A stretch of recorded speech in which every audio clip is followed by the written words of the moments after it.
छत्रपति संभाजीनगर में प्रकाश आंबेडकर ने चीनी के बढ़ते दामों को लेकर बड़ा दावा किया है। आंबेडकर के मुताबिक अगले 10 से 12 दिनों में चीनी के दाम 100 रुपए किलो तक पहुंच सकते हैं। उन्होंने सरकार पर नियोजन की कमी और मुनाफाखोरी का आरोप लगाया। मोदी सरकार पर तानाशाही और माफिया राज का आरोप लगाते हुए आंबेडकर ने जनता से आंदोलन की अपील की। वहीं मनोज जरांगे पाटिल को 50% आरक्षण के वर्गीकरण की लड़ाई शुरू करने की सलाह दी।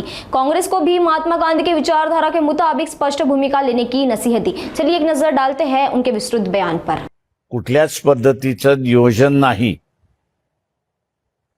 फक्त कमवणं जेवढाच अजेंडा असल्यामुळे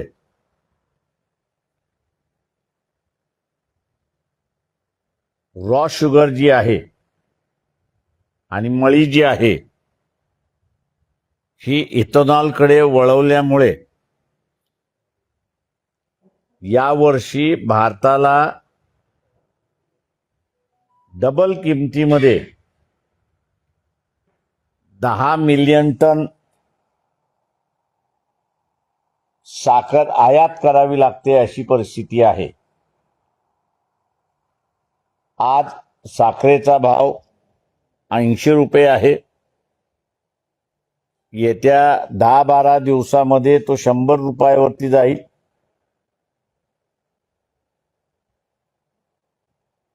मोदक आता गोड लागण्याच्या ऐवजी कडू लागायला सुरुवात होतील अशी परिस्थिती आहे।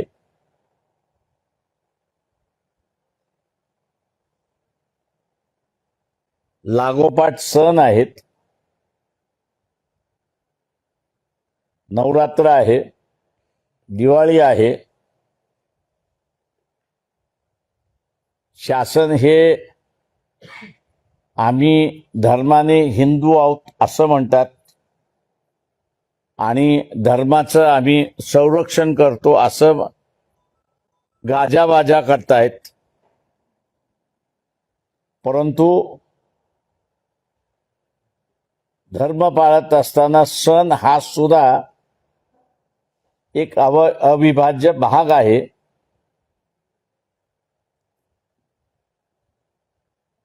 तेव्हा ते सण गोड होण्याच्या ऐवजी हे आता कडू व्हायला लागलेत अशी परिस्थिती आहे। आणि ते एकाच कारणामुळे की रॉ शुगर आणि मळी हे दोन्हीही मोठ्या प्रमाणात इथेनॉलकडे वळवण्यात आलेले आहेत। हे इथल्या शुगर माफियाला माहीत असताना सुद्धा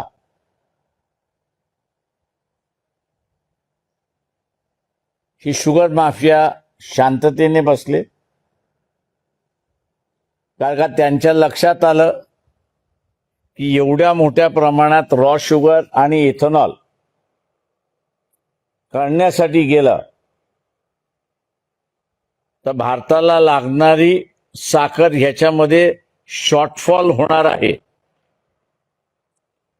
महाराष्ट्र हा 30% साखर देशाची प्रोड्यूस करतो। तेव्हा ह्या शुगर माफियाने एकदम साखरेचे भाव वाढवले आणि ते अजून वाढवतील अशी परिस्थिती आहे।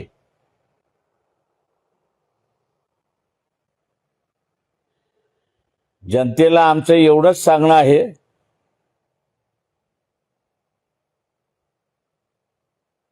ही परिस्थिती नियंत्रणाखाली आणायची असेल तर सत्तेमध्ये बसलेले जे पक्ष आहेत आणि जे पक्ष सत्तेमध्ये जाण्याच्या वाटेवरती आहेत अशा पक्षांचे जिल्हा अध्यक्ष,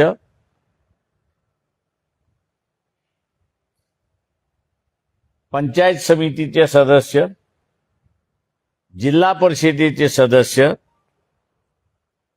नगरपालिकेमधले निवडून आलेले सदस्य, आमदार खासदार यांच्या घरासमोर धरणं धरल्याशिवाय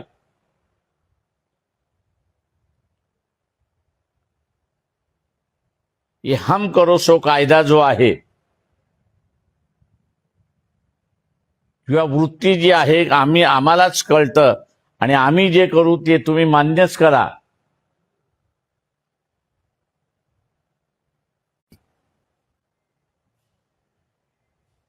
आणि म्हणून रोखठोक भूमिका आम्ही त्या ठिकाणी घेऊ शकतो. हे आंदोलन आणि साखरेचा भाव हा पुन्हा कमी करायचा असेल तर जनतेने हे आंदोलन आपल्या हातामध्ये घेतलं पाहिजे आणि जनतेनेच उतरलं पाहिजे, तरच साखरेतली गोडवा कायम राहील. नाही तर कडूपणा आपल्या सगळ्यांनाच टेस्ट करावं लागेल अशी परिस्थिती आहे. आपण आता विचारा.